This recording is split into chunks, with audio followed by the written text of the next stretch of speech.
हाँ, इतनी गर्माहट आ जाएगी हर भजन में, पूरी उंगलियां। और ये एक बहुत बड़ा योगा भी है, ध्यान देना, बहुत बड़ा योगा है, दुनिया का सबसे बड़ा। ध्यान देना, जितने सारे पॉइंट है सब यहीं से हैं, यहां तक के। हाँ, सारे पॉइंट। 2 मिनट कोई ताली जोर से बजा ले, सारे पॉइंट खुल जाएंगे, कोई ब्लॉकेज नहीं रहेगा। ध्यान देना, लेकिन ताली जोर से थोड़ा बजाइए। 1 मिनट, जय हो, बोलिए शंकर भगवान की जय हो। लेकिन जोर से लगना चाहिए एक दूसरे हाथों में, तभी ताली का महत्व है। और धीरे धीरे बजाए तो कोई मतलब, थोड़ा जोर से। तो भजन में ताली जरूर होनी चाहिए, और जितने भाव से बजाएंगे उतना ही आनंद भी आएगा। भगवान शंकर आज अमर कथा सुना रहे हैं। जोर से डमरू बजाया, और जैसी जोर का डमरू बजता है, डमरू की आवाज सुन करके सारे जीव जंतु जितने हैं ना, सब गुफा से बाहर। वहां पर एक तोता पक्षी का अंडा पड़ा रहा, कथा सुनाने लगी। और जब कथा सुनाने से पहले बोले, देवी मेरी एक आदत है। बोले कौन सी? बोले मेरी आदत है, मैं आंख बंद करके कथा सुनाता हूं, मुझे कैसे मालूम पड़ेगा कि तुम सुन रही हो? बोले मैं उस शब्द का उच्चारण करती रहूंगा। अच्छा, पहले के समय में कथा सुनाने वाले आंख बंद करके सुनाते थे, और सुनने वाले आंख खोल के सुनते थे। आजकल कभी कभी उल्टा हो जाता है, सुनाने वाले तो हमेशा आंख खोल के सुनाते, और सुनने वाले कभी कभी समाधिस्थ हो जाते हैं। बोलो जय श्री राम, आंख बंद कर लेते हैं बेचारे। तो जानते हैं, आज जब कथा सुनाने लगे तो जो तोता पक्षी का अंडा पड़ा था ना, टूट जाता है, और उसमें एक छोटा सा बच्चा निकलता है, कथा सुनने लगता है, और वही मेरे महात्मा सुखदेव जी हैं। और जानते हैं, आज जब कथा सुना रहे थे तो कथा सुनाते वहां, क्योंकि कंटिन्यू कथा चल रही थी ना, 3 घंटे थोड़ी चलती थी, वहां तो 24 घंटे। चौथे दिन ही देवी पार्वती को नींद आ गई, और जब नींद आई तो जो पीछे तोता पक्षी बैठा था उसने सोचा ऊ शब्द बंद होती ही कहीं कथा ना बंद हो जाए, और मैं कथा से वंचित रह जाऊं। सोई माता पार्वती के स्वर में ही ऊ शब्द का उच्चारण करने लगे। बोलो जय श्री राधे। और जब 7वां दिन आया, भगवान शंकर ने जोर से जयकारा लगाया, बोलिए भक्तवत्सल भगवान की।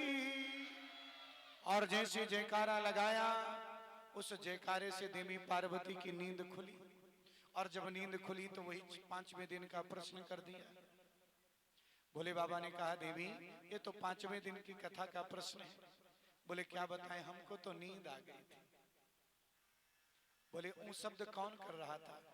देखा तो पीछे को तोता पक्षी बैठा है। बोले इसने जो है व्यास गद्दी के पीछे बैठ करके कथा सुनी। कथा कभी भी सुनना चाहिए तो कहां से सुनना चाहिए? बोले सामने बैठ के कथा सुनना चाहिए।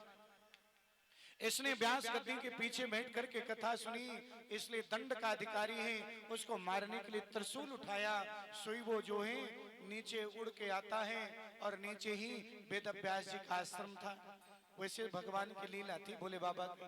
भोले बाबा किसी को मारना चाहे तो कोई बच सकता है क्या? है? अरे भैया, त्रिशूल लेने की दौड़ के जाने की जरूरत नहीं है, कोई तो तीसरा नेत्र ही खोल दे, सोई भस्म हो जाए। है?